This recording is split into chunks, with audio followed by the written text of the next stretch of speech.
Hello and welcome to Money Matters TV. My name is Doug Hepburn with Hepburn Financial Advisors in Phoenixville, Pennsylvania.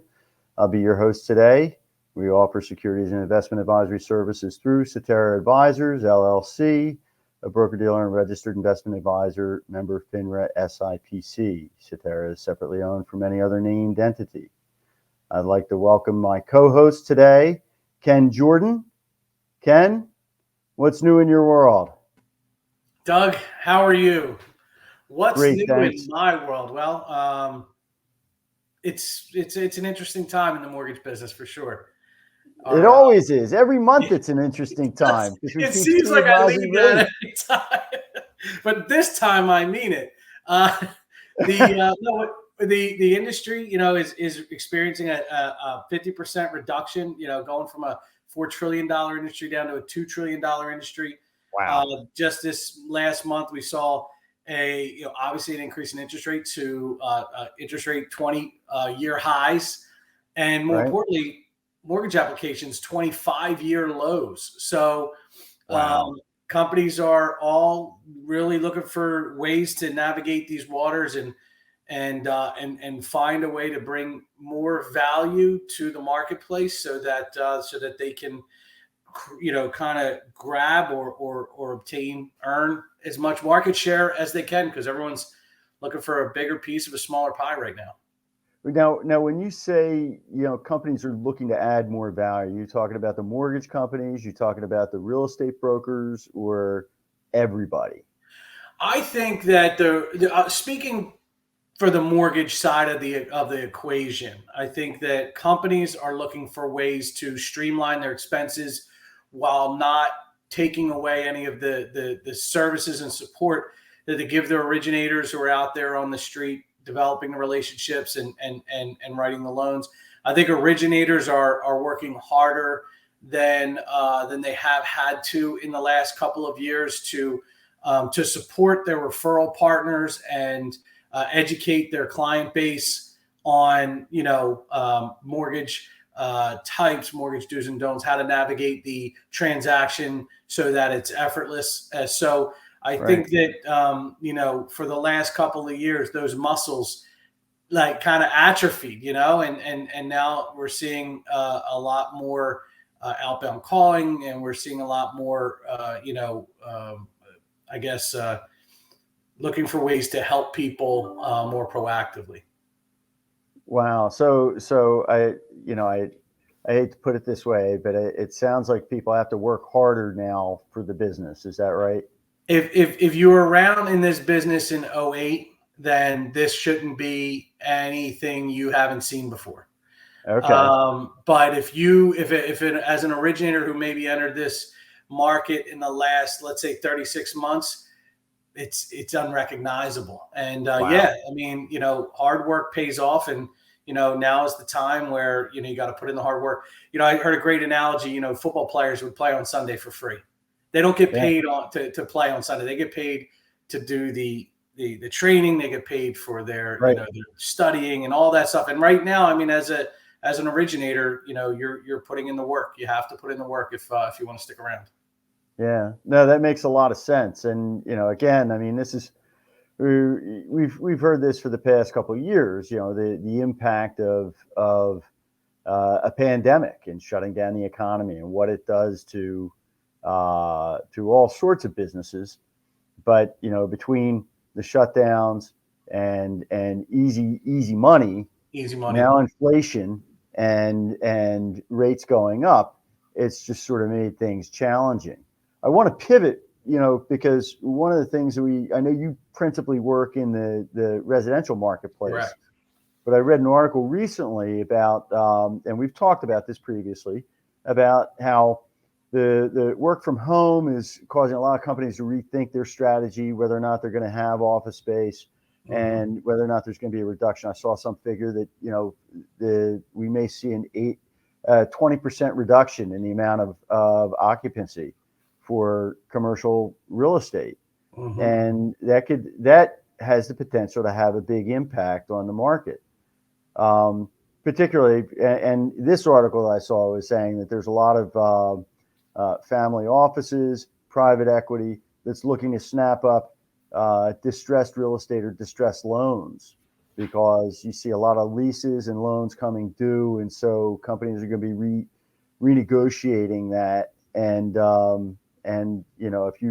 if you've got a commercial office building and you've got a loan up that's up for renewal, and you're only at 80% occupancy, that's not a good situation to be in. Absolutely. And if you think about it, we're really in the meat of the lineup when it comes to the timeline between those companies that signed their leases early on, like let's say right before the pandemic started, to potentially people who signed their leases 2 or 3 years prior to the pandemic. There are a lot of those commercial leases, they're 3-5 year leases. And we're just kind of coming into that timeline where, maybe they were using it because they already signed up, right? They were keeping the occupancy there because they had already signed a 3-year lease. But here we are in 2022, roughly 2 to 3 year, kind of coming into the third year after the pandemic. And I think you're going to see more and more occupancy issues in the commercial real estate, especially obviously office space. And I think there will be opportunities for, companies that are looking to snatch up or repurpose commercial and office space. Yeah. And the other trend, or I guess the point that people are trying to make, as they look into the future, is that investors are anticipating there's going to be higher occupancy rates in the suburbs because people have become more accustomed to working from home, shorter commutes, not spending as much time in the car, and wanting to work closer to home. Mm-hmm. So it'll be interesting to see what the impact is going to be on the commercial office space and the economy. So I'm curious to see if and when we will start to see the trend develop of, especially in new construction, are homes going to start being built with a home office in mind, instead of, just taking that spare bedroom or finishing a corner of the basement, are some of these new construction homes going to be built with multiple home offices, especially right. if both parents potentially are staying home. I think that you'll see that maybe in the next year or two, and that'll be a telltale sign if you think this is going to be for the long term. Yeah. I think you're absolutely right. That's going to be it's going to be interesting to see that. The other trend that I see potentially coming out of this is, if we have all this commercial office space that's unoccupied, are they going to convert that to multifamily? Yep. We've already seen some buildings in Philadelphia that have been converted to condos, very successfully. And where is it going to go to? Warehouses, exactly, the last mile stuff. Well, we got a question from Dean Wellman of Philadelphia, and he asked, what is an FHA mortgage? Can you answer that? I sure can, Dean. That's a great question. What is an FHA mortgage? An FHA mortgage is a mortgage that's insured by the Federal Housing Administration. Essentially, the characteristics of an FHA mortgage is a mortgage that allows for as little as 3% down. That's one of the characteristics. Typically, there's more flexibility with regard to debt to income ratios, and there's more flexibility with regard to credit score.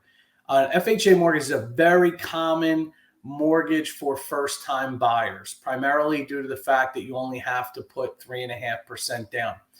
There are conventional mortgage, which is the other side of that coin, which are funded privately from corporations and from banks and insured privately, whereas the FHA mortgages are insured by the federal government. So it's a great program, especially if you're looking to get into your first home and you don't have a home to sell, or potentially you'll be walking out of there with, $20, $30, $40, $50,000 in equity you could roll into the next house. And it also allows for the highest seller assist in comparison to the conventional counterparts.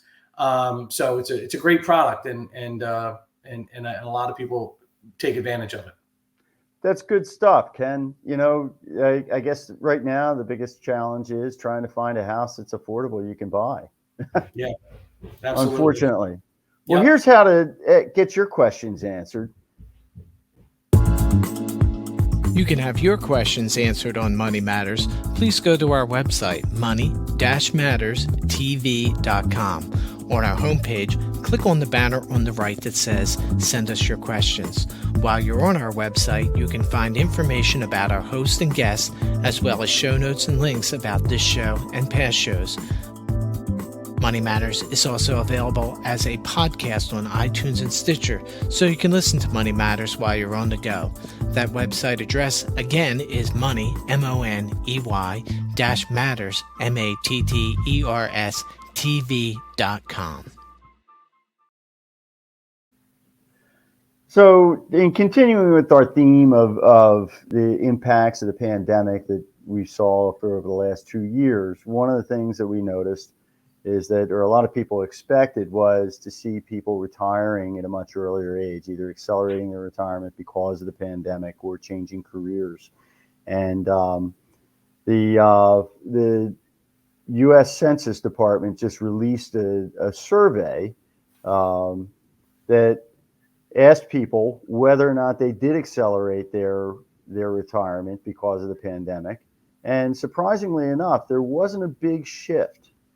So I'm curious to see how this plays out over time. But one of the things that we expected to see were people retiring earlier. But it seems as though some people who have retired have extended their working life due to the pandemic. But we've also seen certain industries like education where a lot of people retired much faster. One option that many people have in retirement is to either choose a second career or go into the not-for-profit space. Today's guest is Vince Schiavone of Caring for Friends. Vince is a successful entrepreneur, co-founder of Akuta Labs and Prioritas, and he's written many books and articles and lots of contributions, but he's currently the CEO of and executive chairman for Caring for Friends. Vince, thanks for coming on board today. Thanks for having me, Doug and Ken. Tell us a little bit about yourself. Where are you from, your background? I am a Philadelphia native and now living outside in the suburbs in Berwyn, Pennsylvania. I grew up in Northeast Philadelphia, and I worked from a very early age there. I went to Temple University for 3 years until one of my businesses got pretty busy, and I decided to leave and make the business larger. I have 2 kids, a wife. I have started a number of companies. I'm what's considered a serial entrepreneur in technology, in dentistry, in security, privacy, and big data analytics. I've had a number of small exits, everything's relative. The life's been very good to me, but relatively small in Silicon Valley standards, of course. I've been an angel investor, early stage startup investor. I've usually been the leading investor in my companies until venture capital came in, and it's been a pretty fulfilling life. That's awesome. It's not often that you get to run into people who have had their hands in so many different things, and so I commend you for that. I'm curious, what was it that? Well, first off, I'll let Ken ask. So Vince, I just had a quick question. So tell me about your businesses. Give me a snapshot of a couple that you've run, and I understand you also have some patents and some other related stuff. Can you give us a little background there? Yeah, I'll go backwards and tell me when to start. A couple years ago, we sold 2 companies that I started, one in Philadelphia and one in San Jose, California. They were related. Akuta Labs was what's called a big data analytics company that does streaming analytics, asking questions not quickly from a database, but as millions and literally billions of pieces of information are being flowed through the pipe, we were able to ask questions, and we use that for business intelligence. I have, I think, about 14 patents. 12 of them are in how we analyze big data analytics and how we made sense of the gibberish on everything from Twitter to Facebook, and our systems to enable us to report that to large companies for their reputation, for security, but also to dig deeply for business intelligence. My other and those companies, one of them was sold to a local company, which was our business intelligence company. And the underlying data analytics was sold to Target, which has, as you can imagine, billions of SKUs traveling all over the place in real time, and a whole lot of people on days like Black Friday. And they have the team and the technology a few years ago. Before that, I created an anti-spam company called Turntide. Turntide was built, I guess, over 5 years. And what we did was analyze spam before it was received and created a novel way to flip it back on the spammers. And that technology, we built the company here in Conshohocken, and that technology was sold to Symantec. Wow. We have a couple patents there. Not as much as I would like, but it's a core to why their stuff works. Hey, it's putting points on the board. That's what's important. Putting points on the board is what it's really about. Before that, I was involved in computer security in the early stages with a company called InfoSec Labs, where we developed, we did penetration testing. We developed training in computer security, and we sold that to a technology company. And I founded a group called ePrivacy Group. I was one of the founding board members of the International Association of Privacy Professionals. Privacy and security have the same underlying core, but we're different enough that we could start the privacy company. And that company was sold as part of the Symantec deal. Wow, that's fantastic.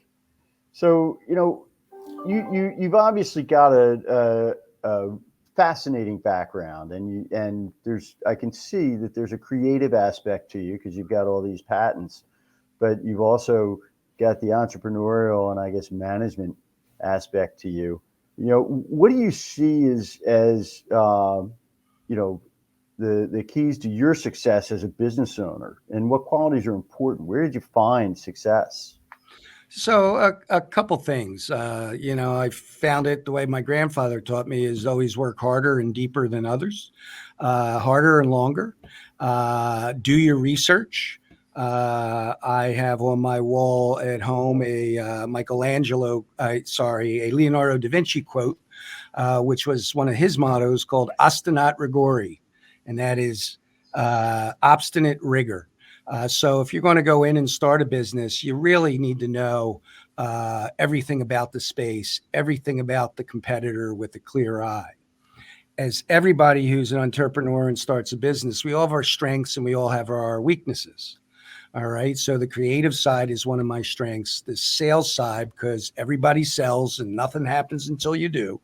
And Right. selling can be raising money, getting people to leave their nice, secure job to work for a startup. And of course, getting customers when your company's been around for a year, particularly large customers, is a skill. But you can't do anything without money, people, and balancing the skills you don't have. I always had a good chief financial officer because I don't look at numbers all day long. I look at what we're doing. I look at sales numbers all day long. Right. You need people like that. Most entrepreneurs need a good operator. There are people in this world who have checklists every day, 100 things. They come into the same time, make sure all the trains run on time. It's very important. But mostly you need people who are pulling in the same direction with you with the same passion, because any startup has to really outwork everybody else. And you don't have what a large company has. Oh, we'll just layer him. everybody who you have, the few people you have to do their jobs, and they have to do them Right. well. And you can't afford to delay in hiring or firing, and they have to do it on time, right? How many projects have we all been involved with that, just slip for a couple months? Well, you don't get to slip for a couple months as a startup. So you also need really good providers, service providers. Our lawyers, at both Pepper Hamilton and Morgan Lewis, when Larry Goodman were there, are an integral part. And those lawyers need to not really just be lawyers; they need to be business people, right? Sure. Because it's business guidance you need, and you need good accounting firms. So it's the people on the team that make it go. My name on all my patents are one of 5 or 12 people, and I don't write code. So, we work the concepts and what we did, but some guys have to write the code and millions of lines of it. So it takes a team to get anything done. We all have weaknesses we either have to learn or make up with, and nobody's fully rounded. That's great. And I thought you were going to say there's no I in team, but I knew the word team was going to come out there because it sounds like you done the right thing and surrounded yourself with some really great people. Well, in data and things we do, I love the leverage you get with technology, but algorithms aren't computer things, they're processes. And you have to understand that process. And then the machine can do a lot of them, it can extend them. But it's people who come up with the ideas and the processes. And it just, you need people to do anything today, no matter how fast your computers are. So you've taken this business success and you've transferred it into a new space, and now you're more in the nonprofit world. Yes. Tell me about that nonprofit and how you've transferred those skills and resources to the nonprofit world. Yeah, so the nonprofit world is not like the business world, and it's not like technology. Whenever I exited a business over the years, I usually take time to think and do things and decide what's next. The charity that I am leading now is called Caring for Friends. It was founded as Aid for Friends in 1974 by my mother. All right. And Wow. at our kitchen table, if you will.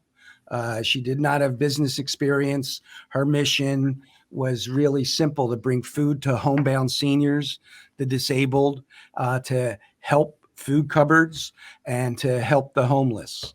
And she was before it was a term, in 74, that's 48 years ago, she was a social entrepreneur.